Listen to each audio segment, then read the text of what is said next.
Okay, so this is the first one in the walkthrough monetary policy. So monetary policy is the use of interest rates, the money supply and so on, to achieve macroeconomic objectives. What I'm going to talk about here is just the overall framework of monetary policy in the UK. The UK works like most other central banks. The UK system is slightly different in terms of regulation, but basically what we're saying about the central bank in the UK, the Bank of England, also applies to the Fed in the United States, to the European Central Bank, to the Bank of Japan, and so on. Yeah? So these principles apply quite widely.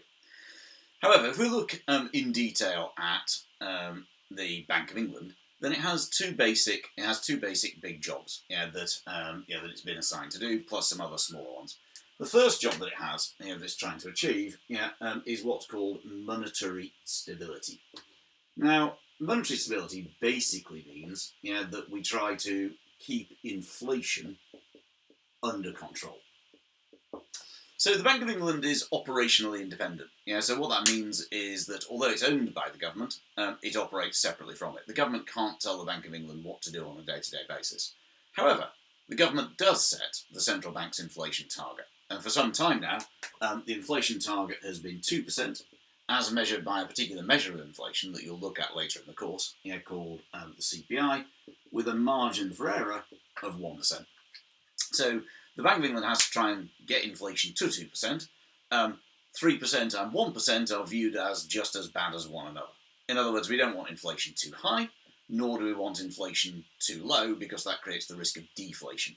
And when prices are falling all the time, there's a risk of what becomes a demand deflationary trap, in which falling prices encourage people to wait instead of spending, which reduces demand, which causes prices to fall further. And again, this is something that we'll look at later. So within the Bank of England, control of inflation is given to a sub-part of the Bank of England called the Monetary Policy Committee, or the MPC. The MPC meets about every 6 weeks. And what it does is it makes decisions on, firstly, interest rates, and secondly, QE, quantitative easing, that we'll come to a bit later. Each time it meets, it's trying to set these things so as to ensure that inflation in the medium run will be as close to 2% as it possibly can be. The Monetary Policy Committee has 9 members. 4 of them are appointed by the government. So in the same way as the government sets the Bank of England's target, it has some impact over what the Bank of England does because it appoints 4 members of the Monetary Policy Committee. 4 of them are insiders, and the remaining one is the governor of the Bank of England, a guy who's currently Andrew Bailey, and he recently took over from Mark Carney. So you'll hear this when you read stuff. You'll see Mark Carney as the governor of the Bank of England, but he's actually gone now. But nevertheless, the governor has this oversight, and if there's a tie in terms of what should be done with interest rates, then the governor has the casting vote. So essentially, there are 5 insiders and 4 outsiders. Although the government appoints the governor, of course, every so often. I can't remember. But years, certainly. Okay, so we've got to achieve relatively stable inflation. We don't want inflation running out of control for a variety of reasons that we'll come to. And that's this idea of monetary stability. There's also the Bank of England's second role. Is to try to achieve financial stability. So if we look at that one, I'm just trying to get the list of questions up. So if we look at financial stability, then financial stability is essentially trying to ensure that the banking system doesn't fail. So it's trying to ensure that the entire banking system doesn't fail, and that there's confidence within that system. Because the trouble is that banks are inherently quite risky. Now, what they do is they take people's money, which they have to give back, and then they lend that money to other people. So there is a danger at any given moment in time that everybody might turn up and decide they want their money out of the bank all at the same time. Or the bank might make some bad investment decisions and lose all your money. The job of the Bank of England is to try to ensure that this doesn't happen. Now, and there are details that you don't really need to know too much about. There are two bits. One bit's called the PRA, which is the Prudential Regulation Authority, but you don't really need to know too much about this. What they do is the PRA basically regulates individual banks. So they run things like stress tests to try to say what would happen if there was a major crisis. They run what-if scenarios. They can say, suppose there was a big reduction in aggregate demand, would you still be able to meet your liabilities? Would you be able to pay your customers and so on and so forth? And there's another bit called the FPC, the Financial Policy Committee.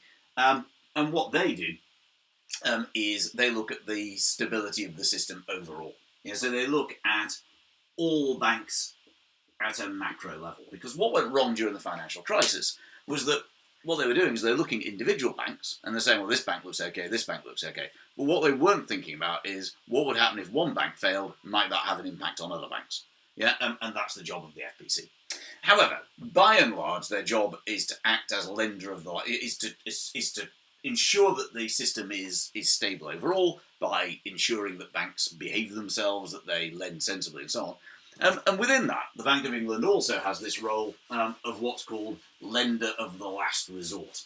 And what that means is that if a position gets into a liquidity crisis, in other words, it hasn't got enough cash, then the Bank of England will act to lend those banks money. And therefore, people believe that there is confidence, people have confidence in the system overall, because at the back of it all, there is the Bank of England, which acts as a lender of the last resort.